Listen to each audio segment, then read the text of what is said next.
Assalamualaikum warahmatullahi wabarakatuh. Saya ingin bertanya, apakah hal-hal yang tidak dilakukan atau dicontohkan oleh Rasulullah S.A.W. Tolong kalau nulis nama Rasulullah jangan ditulis S.A.W. Ini termasuk orang-orang yang pelit. Nah, bahkan disebutkan orang yang pertama kali meringkas sallallahu alaihi wasallam itu lumpuh tangannya. Karena apa? Karena Allah menyuruh kita bersolawat dan tidak menyuruh kita bersaum. Allah mengatakan ya ayyuhalladzina amanu sallu alaihi wa sallimu taslima. Allah nyuruh kita bersolawat. Kenapa kita siap nulis panjang ya? Lalu ketika sampai nama Nabi kita singkat. Kita nggak dapat pahala sholawat, bisa jadi dapat dosa kita. Tatkala menyingkat sholawat untuk Rasulullah SAW. Maka katakan Rasulullah Sallallahu Alaihi Wasallam. Tidak dilakukan atau dicontohkan oleh Rasulullah Sallallahu Alaihi Wasallam, tapi dilakukan oleh masyarakat saat ini. Apakah disebut bid'ah? Jika tidak, lalu seperti apakah bisa disebut bid'ah tersebut? Terima kasih sebelumnya. Wassalamualaikum warahmatullahi wabarakatuh. Ma'asyiral muslimin, kita harus tahu bahwa ada usaha Zionisme dan usaha kaum misionaris untuk memisahkan Islam dari sumber Islam. Antum tahu sekarang ada jaringan Islam Nusantara atau Jamaah Islam Nusantara, yang mereka ingin memisahkan Islam dari mana? Dari Nabi Muhammad SAW. Nabi Muhammad itu datang bukan sebagai orang Arab. Beliau datang sebagai utusan Rabbul Alamin. Sebagai utusan Allah Subhanahu wa ta'ala. Tugas beliau itu bukan mengarabkan Islam, bukan. Tapi mengislamkan Arab dan mengislamkan dunia. Jadi tugas beliau bukan mengarabkan Islam, tapi mengislamkan Arab. Tatkala Islam sampai ke Mesir, Mesir bukan Arab. Dan Mesir pada waktu itu dikuasai oleh Romawi. Jadi Islam. Kemudian Islam sampai kemana? Ke Spanyol, ke Eropa. Eropa jadi Islam, bukan jadi Arab. Bukan. Jadi Islam.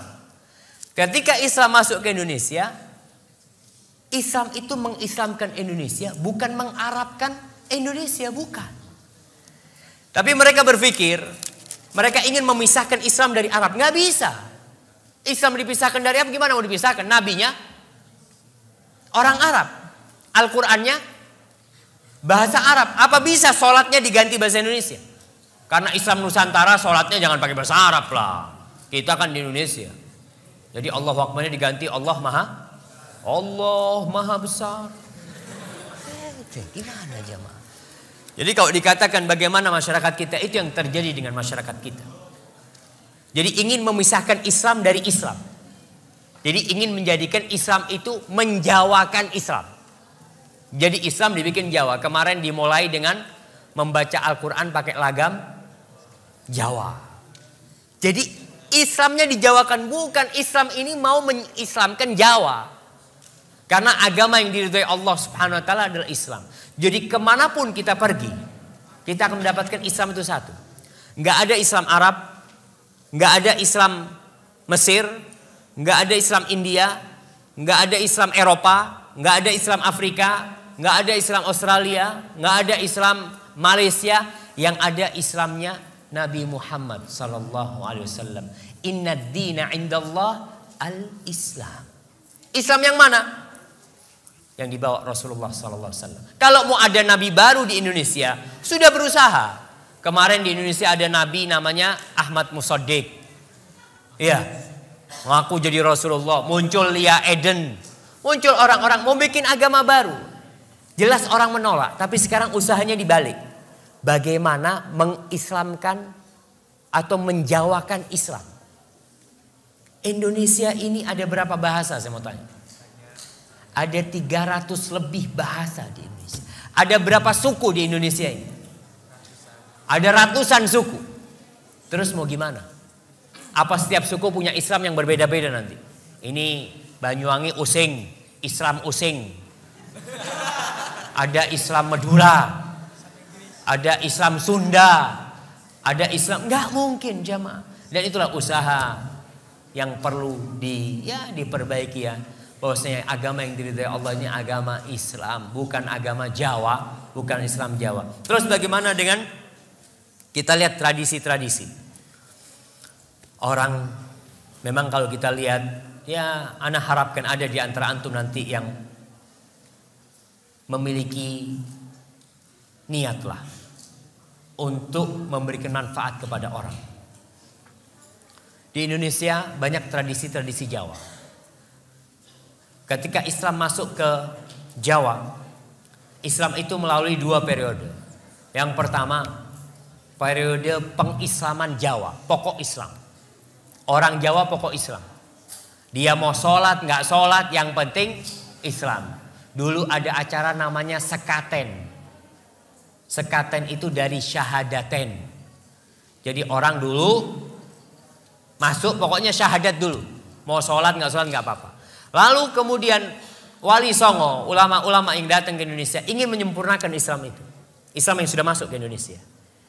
Tapi penyempurnaan Islam itu tidak pernah berhasil sampai hari ini. Karena ketika mereka sedang berusaha menyempurnakan Islam, masuk Belanda dengan salibnya. Masuk Belanda dengan salibnya. Masuk Belanda dengan misionarisnya. Bahkan sebelum ada Al-Quran diterjemahkan ke bahasa Madura, sudah ada Injil berbahasa Madura pada waktu itu.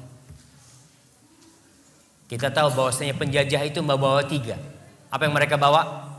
Mereka cari gold, terus glory, dan gospel.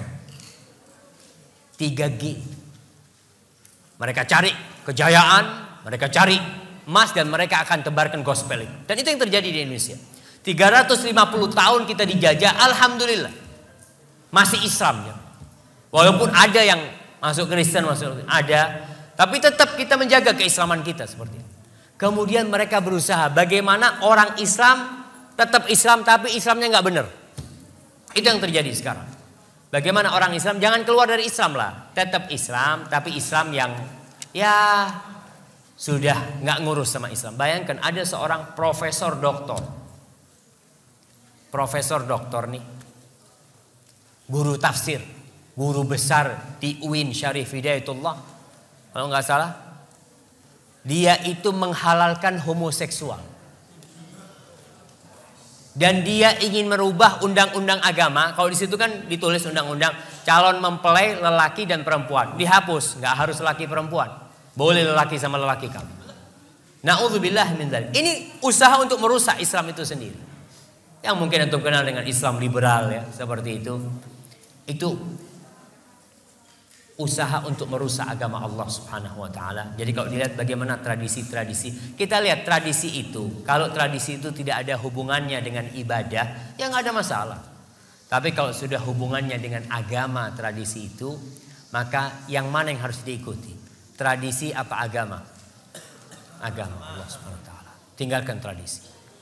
Namun orang yang meninggalkan tradisi akan menyulut api permusuhan. Betul. Nabi Muhammad SAW dimusuhi orang satu kampung. Bahkan mau dibunuh, mau diusir. Gara-gara apa sih? Meninggalkan tradisi. Orang-orang Arab itu tradisinya dari dulu. Mereka minta-minta sama patung ya. Antum lihat. Tradisi orang-orang ada sampai sekarang yang masih minta sama laut. Ada namanya larung laut. Ada petik laut. Saya mau tanya, itu tradisi dari siapa?